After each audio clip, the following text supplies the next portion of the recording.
நம்ம எல்லோரும் நம்ம வீட்டுல சேஃபா இருக்கோம். ஆனா நம்ம நாட்டோட பார்டர்ஸ்ல கடல்ல நிலைமை எவ்வளவு டென்ஷனா இருக்குன்னு தெரியுமா? நம்ம இமேஜின் கூட பண்ண முடியாது. குறிப்பா இந்தியன் ஓசியன்ல நம்ம மேல ஒரு கண் எப்பவுமே இருந்துட்டே இருக்கு. யாருடையது? சைனா. அவங்களோட ராணுவ பலத்தையும் பணபலத்தையும் வச்சு நம்மளை சுத்தி இருக்கிற சின்ன சின்ன நாடுகளை அவங்க பக்கம் இழுத்து நமக்கு ஒரு ப்ரெஷரை கிரியேட் பண்றாங்க. இது ஒரு பெரிய செஸ் கேம் மாதிரி. ஆனா இந்த ஆட்டத்துல இந்தியா தனியா இல்ல. நமக்கு சப்போர்ட் பண்ண, நம்மளோட சேர்ந்து பார்ட்னர் பண்ண ஒரு powerful country is moving forward. அதுதான் ஆஸ்திரேலியா. இந்தியாவும் ஆஸ்திரேலியாவும் சேர்ந்து ஒரு பயங்கரமான செக்யூரிட்டி டீல சைன் பண்ணிருக்காங்க. இது ஏதோ சாதாரண பிசினஸ் டீல் இல்ல, இது ஒரு காம்ப்ரஹென்சிவ் ஸ்ட்ராட்டஜிக் பார்ட்னர்ஷிப். இந்த வார்த்தையை கேட்க ரொம்ப டெக்னிக்கலா இருக்கலாம், பட் நான் டெக்னிக்கலா சொல்லணும்னா இதுக்கு அர்த்தம் இனிமே நீயும் நானும் பெஸ்ட் ஃப்ரெண்ட்ஸ்.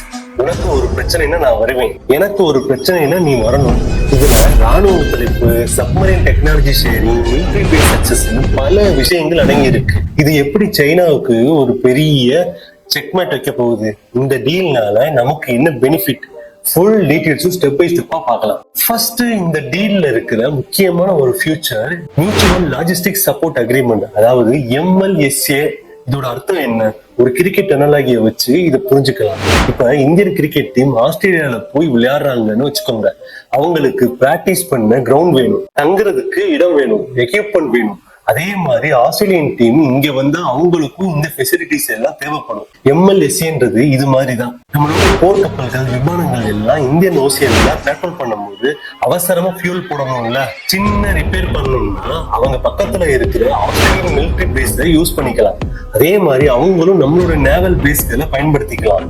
இதனால நம்ம நேவியோட ரீச், அதோட என்ட்ரன்ஸ் பல மடங்கு அதிகமாகும். கடல்ல ரொம்ப தூரம் ரொம்ப நாள் நம்மளால பேட்ரோல் பண்ண முடியும். இதுக்கு முன்னாடி அமெரிக்கா, பிரான்ஸ், சிங்கப்பூர் மாதிரி சில நாடுகள் கூட மட்டும்தான் நமக்கு இந்த மாதிரி அக்ரிமெண்ட் இருந்துச்சு. இப்ப ஆஸ்திரேலியாவும் இந்த லிஸ்ட்ல சேர்ந்திருக்கு. ஒரு massive strategic win. Second big point is submarine cooperation. கடலுக்கு மேல நடக்கிறத விட கடலுக்கு அடியில நடக்கிறது தான் ரொம்ப டேஞ்சரஸான விஷயம். சைனாவோட சப்மரைன்ஸ் நம்ம இந்தியன் ஓசியன்ல சுத்திட்டு இருக்கிறது ஒரு ஓப்பன் சீக்ரெட். அவங்கள ட்ராக் பண்றது ரொம்பவே கஷ்டமான வேலை.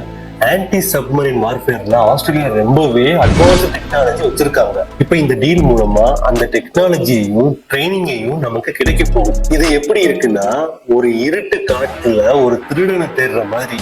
நம்ம கையில ஒரு சின்ன டார்ச் லைட் தான் இருக்கு, ஆனா ஆஸ்திரேலியா கிட்ட நைட் விஷன் காகல்ஸ் இருக்கு. இப்ப அவங்க அந்த காகல்ஸை நம்ம கூட ஷேர் பண்றாங்க. யோசிச்சு பாருங்க, நம்மளோட பவர் எந்த லெவலுக்கு போகும்னு. நம்ம ரெண்டு நாடுகளோட நேவிஸும் சேர்ந்து கடலுக்கு அடியில சைனாவோட ஆக்டிவிட்டிஸை மானிட்டர் பண்ணுவாங்க. This is game changer. So the big question is, ஏன் திடீர்னு இந்தியாவும் ஆஸ்திரேலியாவும் இவ்வளவு க்ளோஸ் ஃப்ரெண்ட்ஸ் ஆனாங்க?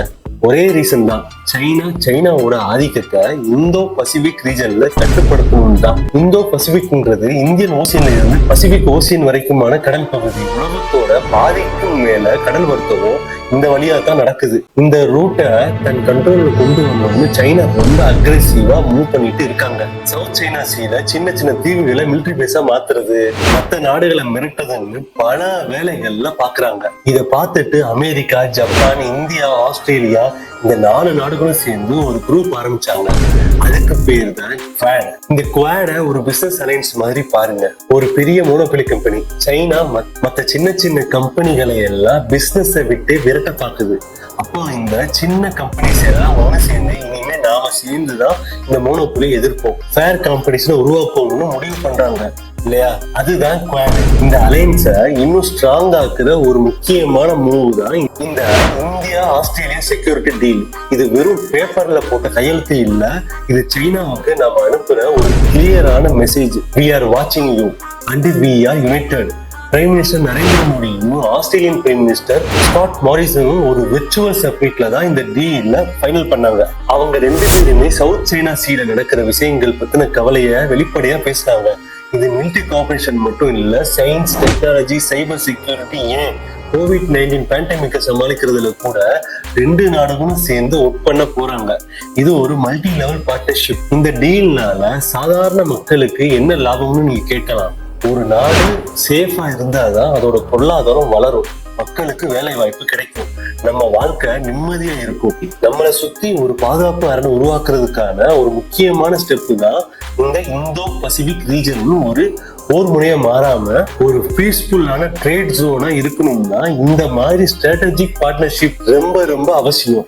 இந்த பார்ட்டை ரீவாட்ச் பண்ணுங்க to understand the quartz importance clearly. இது நம்மளோட ஃபியூச்சர் செக்யூரிட்டிக்கு எவ்வளவு முக்கியம்னு அப்பதான் புரியும். இந்த மாதிரி இன்டர்நேஷனல் பார்ட்னர்ஷிப் நம்ம நாட்டுக்கு இன்னும் தேவையா? மொத்தத்துல இந்தியா ஆஸ்திரேலியா பார்ட்னர்ஷிப்ன்றது ஒரு புயலுக்கு முன்னாடி வர அமைதி மாதிரி இல்ல, இது புயலை தடுக்கிறதுக்காக ரெண்டு பெரிய சக்திகள் ஒண்ணு சேர்ற மாதிரி. இது ஒரு லாங் டேர்ம் கேம். இதோட ரிசல்ட் உடனே தெரியாது, ஆனா வருங்காலத்துல இந்தியன் ஓசியன்ல நம்மளோட ஆதிக்கத்தையும் நம்ம நாட்டோட பாதுகாப்பையும் உறுதி செய்ய இந்த டீல் ஒரு அசைக்க முடியாத அடித்தளமா இருக்கும். நம்ம நாட்டோட பாதுகாப்பை பலப்படுத்துற இந்த மாதிரி ஒவ்வொரு விஷயத்தையும் நம்ம தெரிஞ்சு வச்சுக்கணும். வாழ்க தமிழ், வாழ்க இந்தியன்.